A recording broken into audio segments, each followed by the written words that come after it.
Bringer of Death by Cdaley. A cool fog had settled over the ship. The wax candle upon my desk shone dimly, burned down to a pitiful stub. Shadows flickered across the pages of the manuscript that I examined, moving with the regular lurch of the ship. My eyes darted to and fro as I contemplated the carefully drawn maps laid flat on the table in front of me. I marveled over the intricate shorelines that swirled across the worn pages, no doubt painstakingly drawn by an immaculate artist. Many markings had been placed upon the heavily used maps, but I was unable to read them. Though I had mastered countless tongues throughout my years of travel, I was utterly illiterate and would likely remain so for the rest of my life. I cannot recall exactly why I had taken the trouble to bring out my maps. I had no current need of them, for our voyage was nearly complete.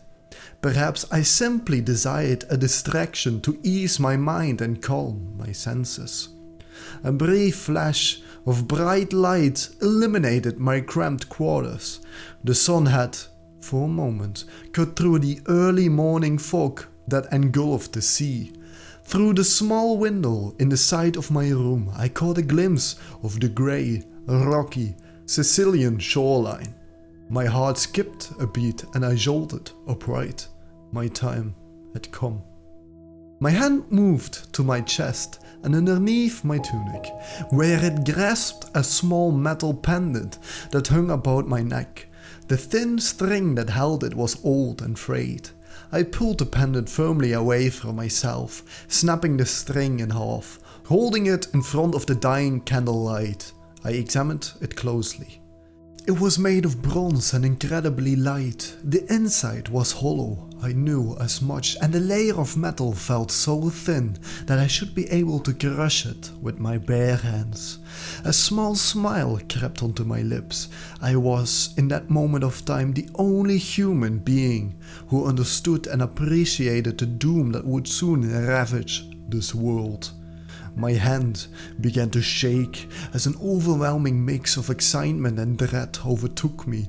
I clutched the pendant tighter and stood up from my chair, exiting my quarters. I took a breath of the salty sea air and shivered in the cold wind that blasted through my tunic.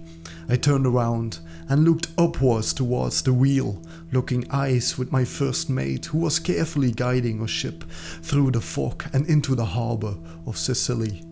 He gave me a slight nod, then turned his gaze back towards the open sea. A feeling of guilt clouded my mind. My crew, my loyal and faithful crew, would undoubtedly be the first to perish. They had wronged me in no way, yet my actions would soon sentence them to a terrible death. It was a most regrettable circumstance, but there was nothing that could be done to ease it. The matter was settled and my mind was made. I would not back away now. I walked to the bow of the ship and peered out over the edge. Mist sprayed my body and drenched my clothes, chilling me to the bone. My grip on the pendant loosened. I held it in my palm and looked down at it once more. Such a price I had paid for this small trinket, but it would soon prove its value. I was confident of that. Every scrap of gold and silver, every small thing of wood I had ever owned, I had sacrificed for this pendant. In a distant land, I had purchased this thing of evil. The old witch had cackled intensely as she forged it, chanting in ancient tongues and summoning devils of flame and shadow to complete her unholy ritual. If I had been unsure before, no doubt had remained in my mind after I witnessed the horrific, demonic spell that created this bronze pendant. Her price had been gladly paid. Now, the moment of reckoning had arrived. For too long I had shoved down and stamped into the dust by lords and nobles and kings.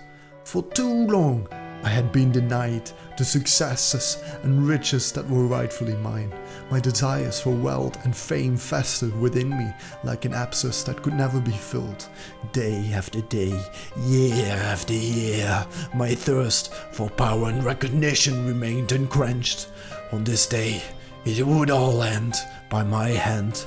Chaos and destruction would spread throughout the land as I exacted revenge upon all those who had dared impede my path. My hand slowly tilted until the pendant was barely hanging from the tips of my fingers. With one quick motion I moved my hand away and allowed the pendant to fall onto the wooden deck. It landed with a barely audible noise and rolled briefly before coming to a halt. Without a second's hesitation I raised my leg and brought my leather boot down upon the pendant with as much force as it could muster, crushing it into the wood below. A shrill screech erupted as the tower that laid inside escaped its prison. Wisps of dark mist leaked from the crushed pendant. The mist did not move with the wind, but moved of its own accord, encircling the ship and seeking out the unfortunate souls that compromised my crew. A stand of blood-red mist rushed at me and entered my lungs, causing me to gasp as it overtook me. The demonic presence that I had unleashed spread throughout my entire being, infecting my body and blackening my soul. I heard the faint cries of my crew as they too were overtaken by the terrible spell I had released.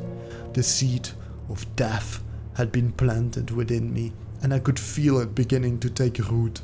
A foul pestilence that would undoubtedly claim the lives of both me and my crew along with the countless others. It is the 1347th year of our Lord.